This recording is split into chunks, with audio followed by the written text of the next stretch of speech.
من يهده الله فلا مضل له ومن يضلله فلا هادي له ونشهد أن لا إله إلا الله وحده لا شريك له ونشهد أن سيدنا ومولانا محمدا عبده ورسوله صلى الله عليه وعلى آله وأصحابه وبارك وسلم تسليما كثيرا كثيرا. أما بعد فأعوذ بالله من الشيطان الرجيم. بسم الله الرحمن الرحيم. يا أيها الذين آمنوا أطيعوا الله وأطيعوا الرسول وأولي الأمر منكم.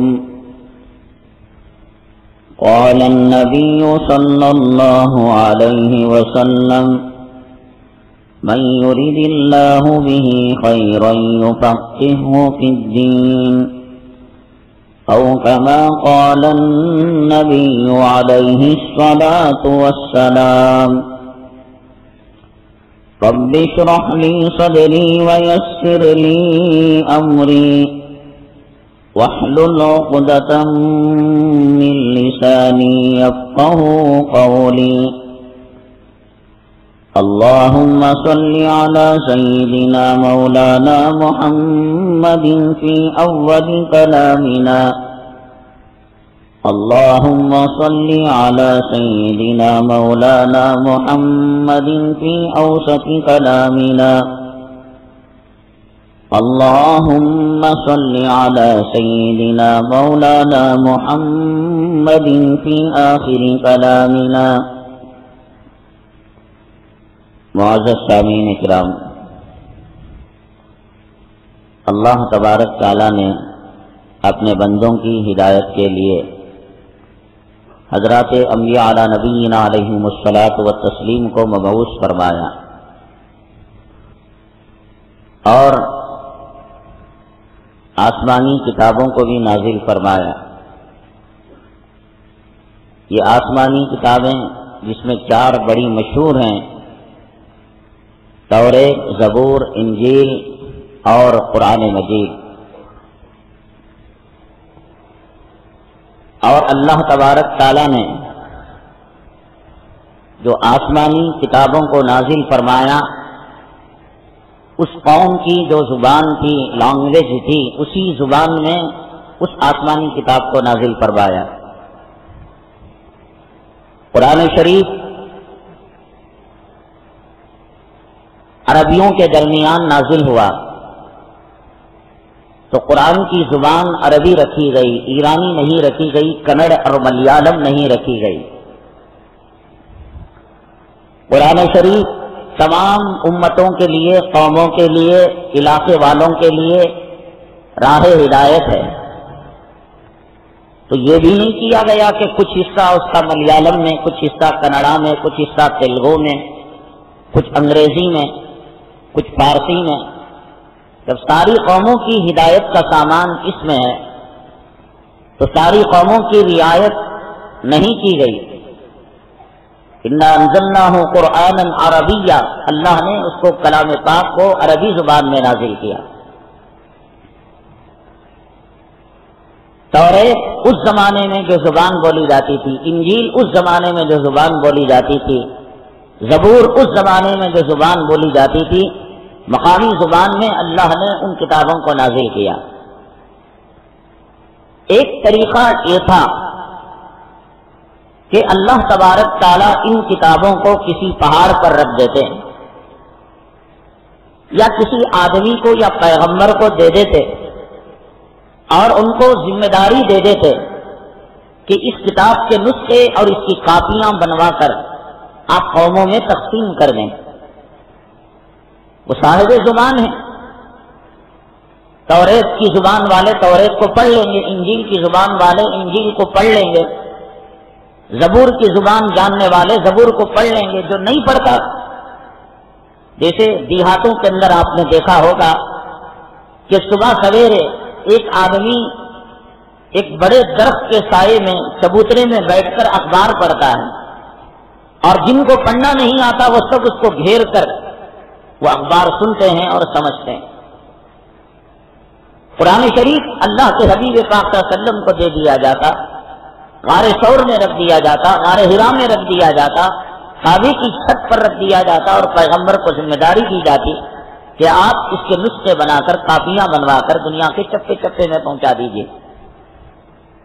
زبان سمجھتے ہیں، لینگویج سمجھتے ہیں، پڑھ لیں گے، لیکن اللہ تبارک تعالیٰ کا شروع سے یہ دستور رہا ہے اور اللہ کا یہ قانون رہا ہے، اللہ نے جب کبھی کوئی آسمانی کتاب کو نازل فرمایا، اللہ نے صاحب کتاب کو بھیجا، توریت کو بھیجا، نازل کیا تو حضرت موسیٰ علیہ السلام کو بھیجا، انجیل کو نازل کیا اس کو سمجھانے کے لیے حضرت عیسیٰ علیہ السلام کو، زبور کو نازل کیا اس کو سمجھانے کے لیے حضرت داؤد علیہ السلام کو، قرآن شریف کو نازل کیا تو جناب محمد رسول اللہ صلی اللہ علیہ وسلم کو اس کو سمجھانے کے لیے بھیجا۔ پیغمبر کی بعثت، پیغمبر کی نبوت، رسول کی رسالت کا مقصد یہ بتایا گیا، هو الذی بعث فی الامیین رسولا منہم یتلو علیہم آیاتہ ویزکیہم ویعلمہم الکتاب والحکمہ۔ ایک بنیادی نبوت کا مقصد، نبی ہونے کا مقصد اور رسول ہونے کا مقصد یہ بتایا گیا کہ وہ کتاب سکھلاتا ہے، بتاتا ہے کہ اس آیت کا ترجمہ کیا ہے، معنی کیا ہے، مطلب کیا ہے۔ یہ مقصد نبوت میں سے ہے، مقصد رسالت میں سے۔ اہل عرب اپنے آپ کو عربی کہتے تھے، اور جو فارنرز ہیں، ادر عرب ہیں، جو غیر عربی ہیں، ان کو وہ عجمی کہتے تھے۔ عجم کے معنی گونگے کے، زبان آتی ہے تو ہم کو آتی ہے، ہم زبان میں ماہر ہیں۔ ایک ایک آدمی ہزاروں ہزاروں اشعار کو یاد کرتا تھا، مقابلہ ہوتا تھا اور کمپٹیشن ہوتا تھا، ان کے گھوڑوں کے، ان کے جانوروں کے، ان کے مرغیوں کے اور ان کے اونٹوں کے سینکڑوں حسب و نسب وہ جانتے تھے۔ عربی کے اندر اس کو فخریہ طور پر وہ بیان کیا کرتے تھے۔ ان کو اپنی زبان پر بڑا ناز تھا، لیکن اللہ تبارک تعالیٰ نے یہ نہیں کہا کہ یہ قوم عربی جانتی ہے، چنانچہ پیغمبر کی ضرورت نہیں۔ ایک نسخہ قریش کے قافلے میں، ایک نسخہ مکہ مکرمہ میں، ایک طائف میں، ایک جدہ میں، ایک مدینہ طیبہ میں اللہ تعالیٰ دے سکتے تھے، لیکن اللہ تبارک تعالیٰ نے کلام پاک کو 23 سال کے عرصے میں وقتاً فوقتاً حالات اور ضرورت کے تحت دھیرے دھیرے نازل فرمایا، اور پیغمبر کو ذمہ داری دی کہ آپ ان آیتوں کی تشریح بیان کریں اور ان آیتوں کا معنی اور مطلب بیان کریں۔ قرآن شریف کے اندر نماز کا حکم ہے اور کئی مرتبہ حکم ہے، اقیم الصلاۃ، نماز کو قائم کرو، لیکن کوئی میکلال کلام پاک کی 6666 آیتوں میں نماز کی جو کیفیت ہم پڑھ رہے ہیں اس کو من و عن نہیں بتا سکتا کہ پہلے تکبیر تحریمہ کہنا چاہیے، اس کے بعد ثنا پڑھنا چاہیے، اعوذ باللہ پڑھنا چاہیے، بسم اللہ پڑھنا چاہیے، سورہ فاتحہ پڑھنا چاہیے، ضم سورت پڑھنا چاہیے، ضم سورت میں اتنا پڑھنے سے یہ ہوتا ہے، اتنا پڑھنے سے وہ ہوتا ہے، رکوع کرنا چاہیے، مردوں کے رکوع کی کیفیت یہ ہے، عورتوں کے رکوع کی کیفیت یہ ہے، مردوں کے سجدے کی کیفیت یہ ہے، یہ آپ کلام پاک میں نہیں بتا سکتے۔ کلام پاک کی اس آیت کا معنی اور مطلب بیان کرنے کے لیے اللہ تبارک تعالیٰ نے نبی کریم صلی اللہ علیہ وسلم کو نبی بنا کر بھیجا، رسول بنا کر بھیجا، ذمہ داری دی کہ جو چیز کلام پاک کی بظاہر سمجھ میں نہ آئے آپ اس کی تشریح کریں، تو آپ نے فرمایا صلو کما رأیتمونی اصلی، اقیم الصلاۃ سے تم نماز سمجھ نہیں سکتے، تم نماز ایسی پڑھو جیسے مجھے پڑھتا ہوا دیکھتے ہو۔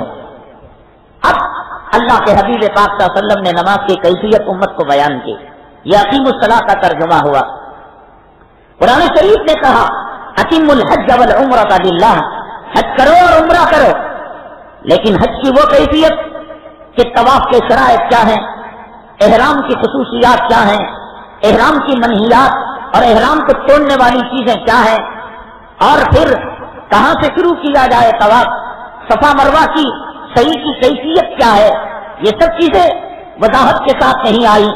تو اللہ تبارک تعالیٰ نے نبی کریم صلی اللہ علیہ وسلم کو اس کا ترجمہ بتانے کے لیے مبعوث کیا اور آپ نے فرمایا خذوا عنی مناسککم، اے لوگو، اے میرے صحابہ، تم مجھ سے حج کا طریقہ سیکھ لیا کرو.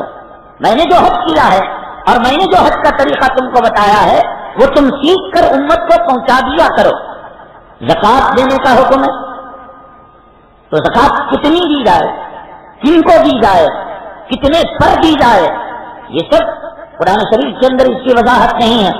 اللہ کے حبیب پاک صلی اللہ علیہ وسلم نے اس کو کہنے کا مطلب یہ ہے کہ قرآن شریف کو اگر کوئی صاحب کتاب کے بغیر، پیغمبر کے بغیر اگر کوئی اللہ کے قرآن کو سمجھنا چاہے، اللہ کی کتاب کو سمجھنا چاہے، قیامت آ جائے گی، اسرافیل علیہ السلام سور پھونک دیں گے، لیکن وہ اللہ کی کتاب کو سمجھ نہیں سکتا. انگریز نے دنیا کے اندر مختلف جماعتیں پیدا کی اور مختلف تحریکیں پیدا کی. ان میں سے ایک طبقہ اس نے پیدا کیا اور وہ طبقہ یہ کہتا ہے کہ حدیث نبی کریم صلی اللہ علیہ وسلم کے اتنی صدیوں کے بعد اس کو مرتب کیا گیا. اب وہ صحیح ہے، اب وہ غلط ہے. اور ایک بات مسجد سے جب نکل پڑتی ہے، یہاں 2000 2500 لوگ اگر بیان سنتے ہیں، ہر ایک جا کر اگر ان کو کہا جائے کہ تم بیان کا مقصد لکھو، ہر ایک کے لکھنے میں فرق آئے گا زمین و آسمان کا.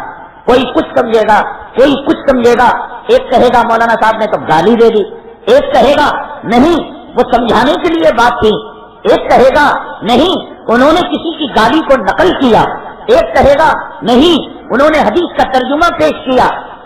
ایک بیان، ایک وقت، ایک جگہ، ایک مجمع، لیکن سمجھنے کی صلاحیت الگ.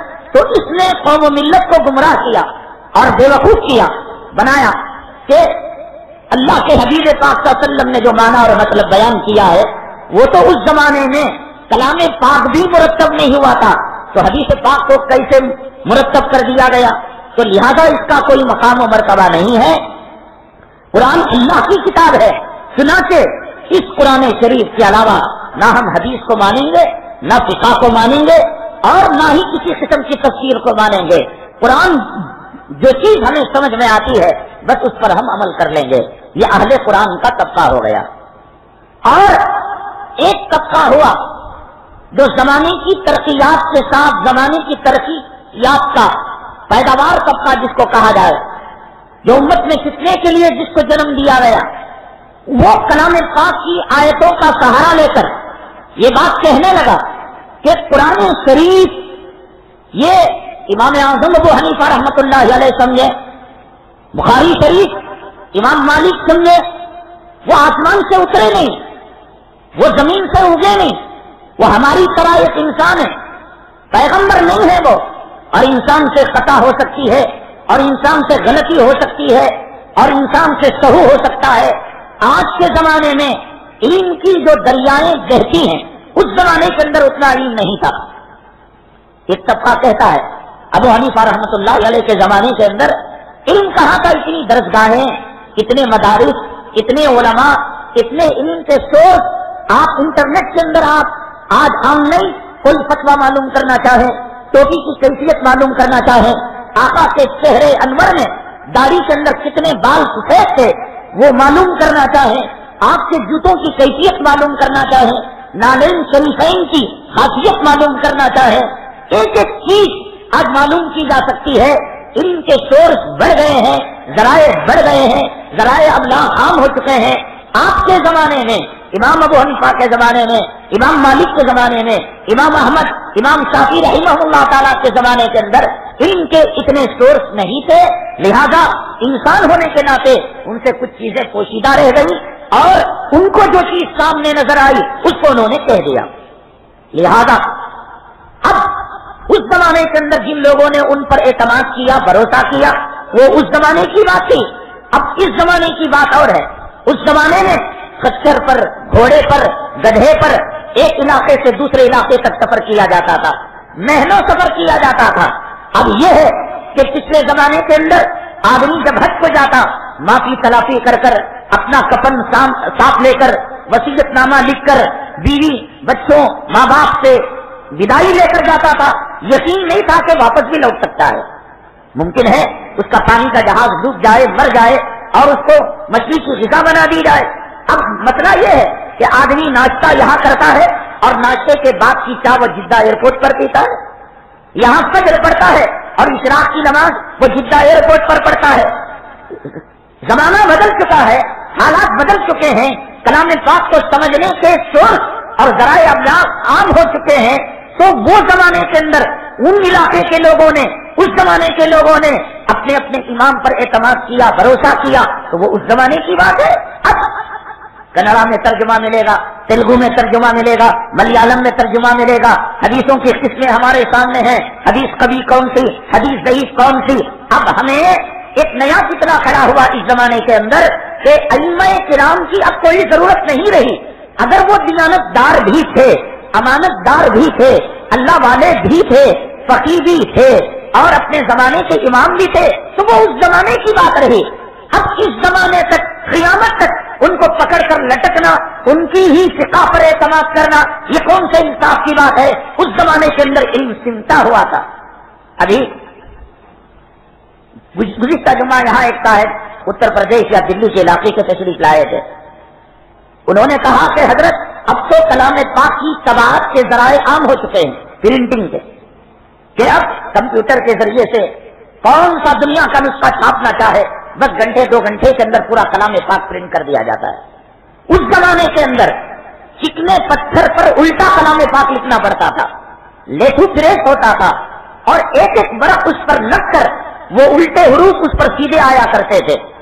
تو اب اگر کوئی اس زمانے کے اندر اس پتھر کو لے کر بیٹھ جائے، اس زمانے کے اندر اس خچر کو لے کر بیٹھ جائے، اس گدھے کو لے کر بیٹھ جائے اور یہ کہے کہ میرے آقا گدھے کی سواری کرتے تھے اور خچر کی سواری کرتے تھے اور گھوڑے کی سواری کرتے تھے، میں ہوائی جہاز کے اندر نہیں بیٹھوں گا اور راکٹ میں نہیں بیٹھوں گا، ٹرین میں نہیں بیٹھوں گا، والوو میں نہیں، یہ حماقت کی بات ہے.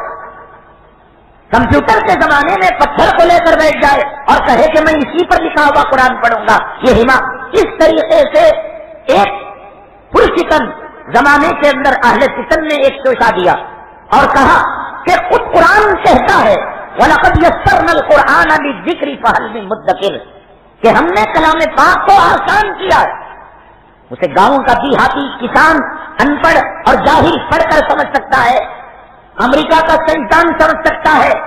ہم نے کلام پاک کے اندر وہ کیفیت دی، وہ خاصیت دی اور وہ خصوصیت دی کہ دنیا کا غریب اور دنیا کا امیر اور دنیا کا حاکم اور دنیا کا محکوم اور دنیا کا عالم اور دنیا کا جاہل خود قرآن کہتا ہے وَلَقَدْ يَسَّرْنَا الْقُرْآنَ لِلذِّكْرِ، ہم نے کلام پاک کو آسان کر دیا.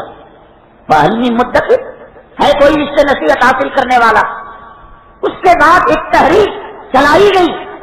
اب امام کی تقلید کی کوئی ضرورت نہیں ہے، اب کسی امام کی اتباع اور اس کی بات ماننے کی کوئی ضرورت نہیں ہے، اور آپ کلام پڑھیے، آپ کلام سمجھیے، آپ حدیث پڑھیے، آپ حدیث سمجھیے، انٹرنیٹ کے اوپر بیٹھ کر بٹن دبائیے، مسائل نکالیے اور اس پر عمل کیجیے.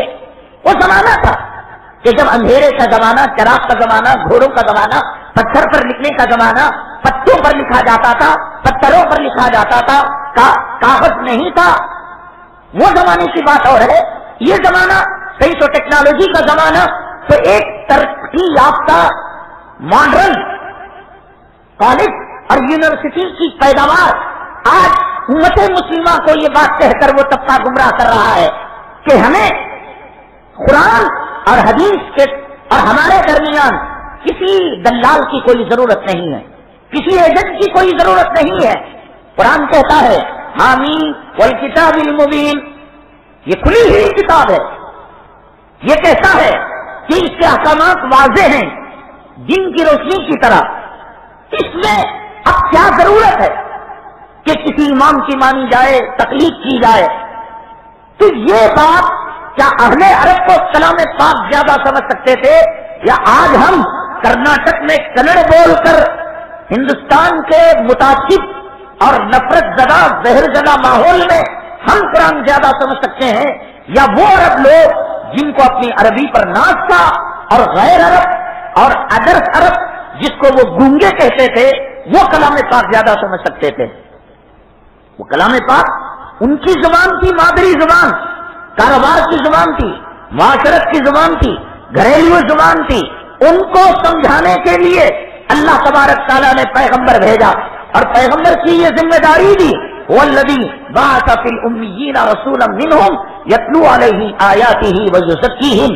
انہی میں ایک پیغمبر مبعوث ہوا جو ان کو کتاب سکھاتا ہے، یعلمہم الکتاب، کتاب سکھاتا ہے.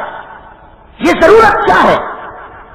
اور کیا آج ہم علماء کو چھوڑ کر، اولیاء کو چھوڑ کر، اسلاف کو چھوڑ کر، صحابہ کو چھوڑ کر، تابعین کو چھوڑ کر، تبع تابعین کو چھوڑ کر آج کے اس پرفتن نفسانی خواہشات کے زمانے کے اندر کیا کلام پاک پر براہ راست آج کوئی عمل کر سکتا ہے؟ آج کوئی براہ راست اس فتنے کے زمانے میں حدیث پر عمل کر سکتا ہے؟ نماز کو سمجھ سکتا ہے، روزے کو سمجھ سکتا ہے، دین کو سمجھ سکتا ہے، نکاح کو سمجھ سکتا ہے، طلاق کو سمجھ سکتا ہے؟ اللہ تبارک تعالیٰ چاہتے تو جیسے چاند ایک ہے اس میں کوئی اختلاف نہیں، سورج ایک ہے اس کے طلوع غروب کے اندر کوئی اختلاف نہیں. دنیا میں کہیں جھگڑا ہوتا ہے کہ بھائی 6:35 پر طلوع، ایک طبقہ کہتا ہے نانا 5:30 بجے طلوع، اور ایک طبقہ کہتا ہے نانا سوا. کہیں دیکھا اختلاف؟ سورج کو کس نے بنایا؟ اللہ نے. چاند کو کس نے بنایا؟ اللہ نے. زمین کو کس نے بنایا؟ اللہ نے. آسمان کو کس نے بنایا؟ اللہ نے. مرد کے مرد ہونے میں کوئی اختلاف ہے؟ ہمارے بارے میں کوئی جھگڑا کرتا ہے کہ ان کے بارے میں 4 قول ہیں. ایک کہتے ہیں کہ آدھے مرد ہیں، اور ایک کہتے ہیں آدھی عورت ہیں، ایک کہتے ہیں پونے. اللہ اگر چاہتا تو جیسے کروڑوں چیزوں کے بارے میں اختلاف کے بغیر ان چیزوں کو رکھا. مچھلیاں پانی میں رہتی ہیں، ان میں کوئی اختلاف ہے؟ پرندے ہواؤں میں اڑتے ہیں، ان میں کوئی اختلاف ہے؟ انسان غذا کھاتا ہے، ہوا میں سانس لیتا ہے، ان میں کوئی بغیر اختلاف کے اللہ نے کروڑوں مسائل رکھے. اللہ اگر چاہتا تو دین کے احکامات کو اختلاف کے بغیر ایک پرفیکٹ دین، جیسے سورج کا طلوع اور سورج کا غروب، زمین و آسمان کا نظام غیر اختلافی ہے، اللہ تبارک تعالیٰ دین کو بھی اختلاف کے بغیر ایک ہی نماز دے دیتا، یا تو رفع دین والی یا رفع دین کے بغیر، یا تو آمین زور سے والی یا آمین آہستہ والی، یا تو 20 رکعت یا تو 8 رکعت، یا تو ایک ہاتھ سے مصافحہ یا تو 2 ہاتھ سے مصافحہ، یا تو ایک مجلس کی 3 طلاقیں یا ایک مجلس کی 1 طلاق. اللہ اگر چاہتا، زمین آسمان کو کس نے بنایا؟ مردوں کو کس نے بنایا؟ عورتوں کو کس نے بنایا؟ بغیر اختلاف کے بنایا. دنیا میں کہیں جھگڑا ہے کہ پرندے پانی میں رہتے ہیں؟ کچھ لوگ کہتے ہوں، اور کچھ لوگ کہتے ہوں کہ مچھلیاں ہوا میں اڑتے ہیں، کچھ لوگ کہتے ہوں کہ انسان جو ہے پانی کے اندر ہے. اختلاف نہیں تو بغیر اختلاف کے اللہ دین کیوں نہیں دیا؟ اس کے اندر اللہ تبارک تعالیٰ نے مختلف قسم کے احکامات کیوں رکھے؟ رفع دین بھی رکھا، رفع دین نہ بھی رکھا. اس لیے رکھا کہ اللہ تبارک تعالیٰ کو معلوم ہے کہ قیامت کے قریب ایک طبقہ آئے گا جو صحابہ کرام پر لعن و طعن کرے گا، ملامت کرے گا. قیامت کے قریب ایک طبقہ آئے گا، اسلاف، اکابرین، اولیاء پر سے ان کا اعتماد اٹھانے کی کوشش کرے گا اور کہے گا قرآن تمہارے سامنے ہے، پڑھ کر سمجھ لو، حدیث تمہارے سامنے ہے، پڑھ کر سمجھ لو. تو جب قرآن پڑھنے والا قرآن پڑھتا ہے تو قرآن شریف کے اندر اللہ تعالیٰ فرماتے ہیں والمطلقات یتربصن بانفسہن ثلاثۃ قروء. جس عورت کو طلاق دے دی گئی، پوچھو ان لوگوں سے جو لوگ یہ کہتے ہیں ہم قرآن پڑھ کر سمجھ جاتے ہیں، ہم کو ضرورت نہیں ہے 4 اماموں کی، ضرورت نہیں ہے اولیاء کرام کی، ضرورت نہیں ہے صحابہ کی، تابعین کی، تبع تابعین کی، فقہا کی، مفسرین کی، مفتیان کرام کی. ہمارے سامنے کلام پاک ہے اور اس کا ترجمہ ہے تو ہم اس سے دین سمجھ لیں گے. پوچھو، کلام پاک کی آیت ہے کہ جس عورت کو طلاق دے دی گئی، اب وہ عورت دوسرا نکاح کرنے سے پہلے اپنی عدت کو پورا کرے گی، اور عدت کی مدت اور عدت کی جو پیریڈ ہے اس کو کلام پاک نے بیان کیا، والمطلقات یتربصن بانفسہن، کہ طلاق شدہ عورت اپنے نفس کو روک کر رکھے گی ثلاثۃ قروء۔ اے اللہ تیری شان پر قربان جائے، تو چاہتا تھا تو یہ کہہ سکتا تھا ثلاثۃ حیض، کہ 3 ناپاکیوں تک وہ اپنے آپ کو روک رکھے گی، ثلاثۃ طہر، 3 پاکیوں تک اپنے آپ کو روک رکھے گی۔ طہر پاکی کو عورت کا وہ زمانہ جس میں وہ نماز پڑھ سکتی ہے، عورت کا وہ زمانہ جس میں اس کی ماہواری آتی ہے اور نماز پڑھنے کے لائق نہیں رہتی۔ اللہ اگر چاہتا، اللہ کے لیے کیا مشکل تھی کہ اللہ تبارک تعالیٰ کلام پاک میں صاف صاف کہہ دیتا کہ عورت اپنے طہر کے زمانے کو پورا کرے گی، 3 پاکی کے پیریڈ کو پورا کرے گی، تو کہہ دیتا ثلاثۃ طہر، کہ 3 طہر پورا کرے، پھر اس کے بعد اس کی مرضی کہ جہاں چاہے وہ نکاح کرے۔ اور اللہ اگر چاہتا تو یہ کہتا کہ تربصن بانفسہن ثلاثۃ حیض، کہ 3 ماہواریوں تک ختم ہونے تک یہ اپنے آپ کو روک رکھے گی۔ ان دونوں میں فرق ہے، طہر کا پیریڈ، پاکی کا پیریڈ ختم ہونا اور چیز ہے، ناپاکی کا پیریڈ ختم ہونا اور چیز ہے۔ اللہ کہہ سکتے تھے لیکن کہا کہ ثلاثۃ قروء، کر، حیض کو بھی کہتے ہیں کر، طہر کو بھی کہتے ہیں۔ اللہ نے کہا اپنے آپ سے کلام پاک سمجھنے والے، صحابہ پر انگلیاں اٹھانے والے، ائمہ پر انگلیاں اٹھانے والے، فقہاء پر انگلیاں اٹھانے والے، کلام پاک کی تشریح کرنے والے، مفسرین پر انگلیاں اٹھانے والے، تمہارے باپ کے نطفے سے اگر تم پیدا ہوئے ہو تو یہاں پر کر کا معنی تم بتا دو۔ اللہ تعالیٰ کہہ سکتا تھا، لیکن کر کا لفظ جو طہر کے لیے بھی استعمال ہوتا ہے، طہارت کے لیے اور حیض کے لیے بھی استعمال ہوتا ہے، ایسے الفاظ اللہ نے کلام پاک کے اندر لائے۔ کیوں لائے؟ تاکہ مسلمان محتاج ہو۔ قرآن شریف پڑھنے والا گھمنڈ کے اندر مبتلا نہ ہو۔ پہلا گھمنڈ ان لوگوں کا تھا اہل عرب کا، ناز تھا، ہم کو عربی آتی ہے، ہم کو زبان آتی ہے، ہم قرآن پڑھ سکتے ہیں، قرآن کا جواب دے سکتے ہیں۔ اچھا تم جواب دے سکتے ہو، ایک کام کرو، قرآن کہاں سے شروع ہوتا ہے؟ الف لام میم، اس کا ترجمہ بتا دو۔ ان کی زندگی یہاں گزر گئی، الف لام میم کا ترجمہ نہیں بتا سکے۔ حامیم عین سین قاف، نام ہے نا تمہیں اپنی زبان پر اور دوسروں کو گونگا کہتے ہو، یہ عربی الفاظ ہیں، کافا یا عین صاد۔ اللہ نے ان کی مراد کو اپنی ذات، یا بعض مفسرین کہتے ہیں کہ نبی کی ذات تک کیوں محدود رکھا کہ اہل عرب کو عاجز کرنے کے لیے کہ کم وقتوں یہ اللہ کا قرآن ہے، یہ زبان سے نہیں سمجھا جا سکتا۔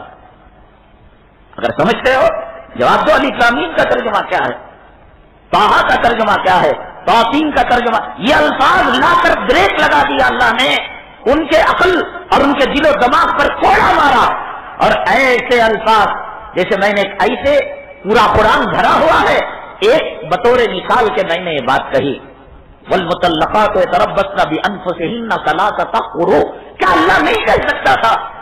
اب عورت اپنی ماہواریوں تک اپنی عدت پورا کرے گی، یا عورت اپنے پاکی کے زمانہ ختم ہونے تک اپنی مدت پورا کرے گی؟ اب محتاج ہوا حدیث پاک کی طرف رجوع کرنے کے لیے، محتاج ہوا صحابہ پر کہ انہوں نے کیا سمجھا، اب محتاج ہوا تفسیر عبداللہ ابن عباس، محتاج ہوا فقہاء کرام کا کہ فقہاء کرام نے کلام پاک سے اس کا کیا معنی نکالا اور کیا مطلب نکالا۔ حدیث پاک میں آتا ہے، نبی کریم جناب محمد رسول اللہ صلی اللہ علیہ وسلم نے فرمایا کہ جو آدمی اپنے کھیت کو بٹائی پر دینے کا کام کرتا ہے، میں اس کے خلاف اعلان جنگ کرتا ہوں۔ بتائیے کہ ایک آدمی اپنی زمین ہے، اپنا کھیت ہے، کسان کو دیتا ہے اور کسان سے کہتا ہے زمین میری، محنت تمہاری، آدھی فصل تمہاری، آدھی فصل میری۔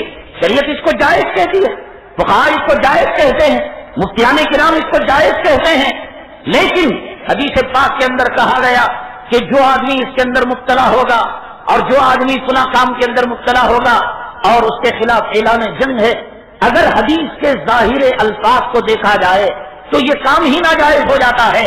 اب اللہ کے حبیب پاک صلی اللہ علیہ وسلم نے ان لوگوں پر جو یہ کہتے ہیں کہ قرآن کو سمجھنے کے لیے حدیث کافی ہے، آپ نے جیسے اللہ تبارک تعالیٰ نے الف لام میم کاف یا عین صاد کہہ کر عربوں کے دل و دماغ پر کوڑا لگایا، ثلاثۃ قروء کہہ کر قرآن کہنے کا دعویٰ کرنے والوں کے دل و دماغ پر اللہ نے کوڑا لگایا، ضرب لگایا.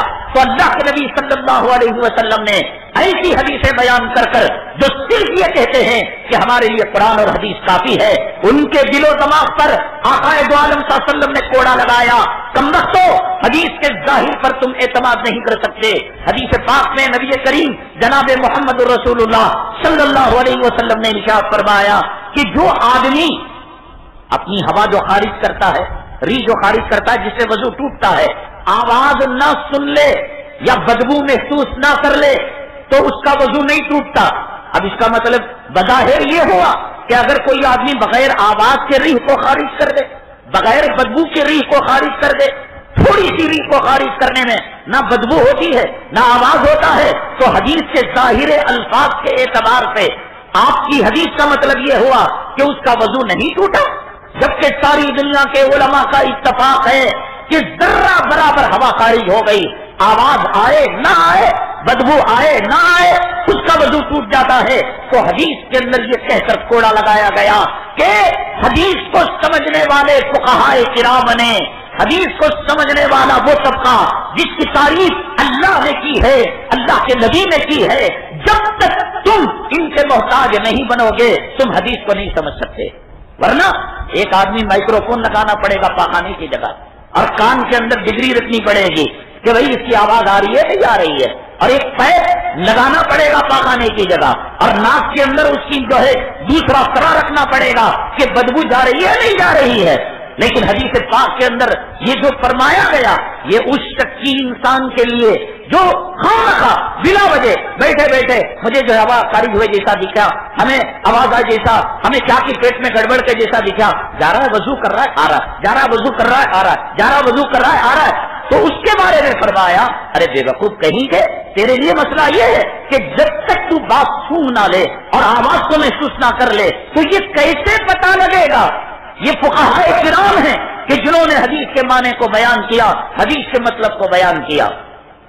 جنگل کے اندر جڑی بوٹیاں ہیں، نیم کے پتے ہیں، انگور کے خوشے ہیں، آم ہے، امرود ہے، اللہ نے ان کے اندر خاصیتیں رکھی ہیں. زعفران ہے، اخروٹ ہے، بادام ہے، سیب ہے، سب طاقت والی چیزیں ہیں. لیکن کون سی چیز کے اندر کون سا وٹامن ہے، یہ کس میں ہے، بی کس میں ہے، سی کس میں ہے، اور کس انسان کو کس عمر میں کتنا وٹامن لینا چاہیے. 50 سال ہو گئے، 60 سال ہو گئے، اب وہ وٹامن کے چکر میں، طاقت کے چکر میں، قوت باں اور شہوات کی طاقتوں کے چکر میں طاقتور مغزیات کھائے گا، اس کی کتنی اس کو برداشت نہیں کرے گی، کتنی فیل ہو جائے گی. یہ کام کون بتائے گا؟ جڑی بوٹیاں بیچنے والا نہیں بتائے گا. یہ کام حکیم کا کام ہے، ڈاکٹرز کا کام ہے کہ کس کو کون سی دوا دینی چاہیے. محدث کا کام یہ تھا کہ نبی کی روایتوں کو اس میں کوالٹی کے ساتھ، یہ فرسٹ کوالٹی، یہ میڈیم کوالٹی، یہ لو کوالٹی، یہ اقوی حدیث، یہ قوی حدیث، یہ ضعیف حدیث، یہ مرسل حدیث، یہ مقطوع حدیث، یہ کام کس نے کیا؟ حدیث کی جڑی بوٹیاں دینے والوں نے، محدثین کرام نے، امام بخاری نے، امام مسلم نے، امام ترمذی نے، یہ کام انہوں نے کیا. لیکن انہوں نے یہ نہیں بتایا کہ تم نماز ایسی پڑھو، انہوں نے یہ نہیں بتایا کہ تم روزہ ایسا رکھو، انہوں نے یہ نہیں بتایا کہ تم زکات اتنی دو. صرف ان کا کام جڑی بوٹیاں دینے کا تھا. اب یہ حکم امام اعظم ابو حنیفہ رحمۃ اللہ علیہ، امام شافعی رحمۃ اللہ علیہ، امام مالک رحمۃ اللہ علیہ، یہ طبیب، یہ ڈاکٹر، یہ حکیم، ان سے حدیثیں لی اور لینے کے بعد کوالٹی کو پرکھا، اور کوالٹی کو پرکھنے کے بعد انہوں نے غور و فکر کیا کون سی حدیث پہلے زمانے کی، کون سی حدیث آخری زمانے کی، کون سی حدیث مکے کی زمانے کی، کون سی حدیث مدنی کی زمانے کی، کس حدیث، کون سی حدیث ضعیف، کون سی حدیث قوی. چنانچہ امام اعظم ابو حنیفہ رحمۃ اللہ علیہ، ان کی سب سے پہلی کوشش یہ رہی ہے کہ دونوں حدیثیں اپنی جگہ پر صحیح ہو جائیں. رسول اللہ صلی اللہ علیہ وسلم کا قول ہے، ایک کو گرا کر ایک کو اونچا نہیں کر سکتے. حدیث ضعیف کبھی بات کی بات، لیکن حدیث کس کی ہے، سنت کس کی ہے، بول کس کا ہے، قول کس کا ہے، جس پر ناز ہے زمین و آسمان کو، جس نے اللہ نے اس کا نام اپنے کلمے کے ساتھ لگایا. دیکھو من کان لہ امام فقراۃ الامام قراۃ اللہ. حدیث پاک میں آقا نے فرمایا جو آدمی مقتدی ہو اس کو قرات کرنے کی ضرورت نہیں, امام کی قرات مقتدی کی قرات ہے. یہ حدیث ہے. اور ایک حدیث ہے لا صلاۃ الا بفاتحۃ الکتاب, لا صلاۃ لمن لم یقرأ بفاتحۃ الکتاب. سورہ فاتحہ پڑھے بغیر کوئی نماز ہوتی ہی نہیں. اب اس حدیث کے اندر کہا گیا کہ سورہ فاتحہ پڑھنا چاہیے, اور اس حدیث کے اندر کہا گیا کہ جو امام کی قرات ہے وہ مقتدی کے لیے کافی ہے. جب کافی ہے تو پڑھ کہاں رہا ہے, یہ تو خاموش ہے. اور وہ حدیث کہتی ہے لا صلاۃ, اس کی نماز ہی نہیں, لمن لم یقرأ کہ بفاتحۃ الکتاب, جو سورہ فاتحہ کو نہ پڑھ. حدیثوں میں تعارض آ گیا, حدیثوں میں بظاہر ٹکراؤ آ گیا, دونوں حدیثیں بظاہر مخالف ہے. تو ایک عام مسلمان جو حدیث کا ترجمہ سمجھنے والا ہے, اب وہ کیسے فیصلہ کرے گا, نبی کی بات کو کیسے ڈاؤن کرے گا اور کیسے کہے گا یہ حدیث عمل کے قابل نہیں, یہ حدیث عمل کے قابل ہے. رذیل کمینے کہیں کہ نبی کی بات پر ججمنٹ کرنے کے لیے کتنی طاقت اور قوت اجتہاد اور کتنا علم, کتنا ورع اور کتنا تقویٰ چاہیے. یہ سلفی کے پڑھے ہوئے لوگوں کا پرچہ جانچنے کے لیے کون جانچے گا؟ LKG UKG پڑھا ہوا, 8ویں پڑھا ہوا, وہ پروفیسر وہ لیکچرار جانچے گا. لائروں کے پرچے جانچے گا کون؟ جج جانچے گا. ججوں کے پرچے کون جانچے گا؟ جو سپریم کورٹ کے جج ہوں گے. یہ دنیا کا دستور ہے کہ نچلے لوگوں کا فیصلہ اونچے لوگ کیا کرتے ہیں. نبی کی حدیث کے بارے میں ہر کس و ناقص, یہ حدیث صحیح, یہ حدیث صحیح, اس پر عمل نہیں, اس پر عمل کیا جا سکتا ہے. ایک تو خود کا ججمنٹ, اور ایک ان صاحب برا, صاحب تقویٰ جن پر کروڑوں اولیاء نے اعتماد کیا, بھروسہ کیا. اب بتائیے کہ ان کے اعتماد پر ہم اعتماد کریں گے یا موجودہ پرفتن زمانے کے اندر 16 لوگوں کے باتوں پر ہم اعتماد کریں گے؟ تو اب 2 حدیثیں آ گئی, سورہ فاتحہ کے بغیر نماز نہیں, اور ایک حدیث کے اندر آیا کہ مقتدی خاموش رہے گا. اب اگر خاموش رہے گا فاتحہ نہیں پڑھے گا, اور اگر فاتحہ پڑھے گا اس حدیث پر عمل نہیں ہوگا. اللہ سیدنا امام اعظم ابو حنیفہ رحمۃ اللہ علیہ کے قبر کے اندر رحمتیں برکتوں کی بارش برسائے. پوری امت کی طرف سے اللہ کو جزائے خیر نصیب فرمائے کہ ہمارے لیے مسئلہ آسان کر دیا, ہمارے لیے دسترخوان کو چن دیا, ہمارے لیے اب جو ہے حدیثوں کے بارے میں فہم و تفہیم کے مزید گنجائشوں کو ختم کر دیا. آپ نے کہا وہ حدیث اپنی جگہ ہے اور یہ حدیث اپنی جگہ ہے.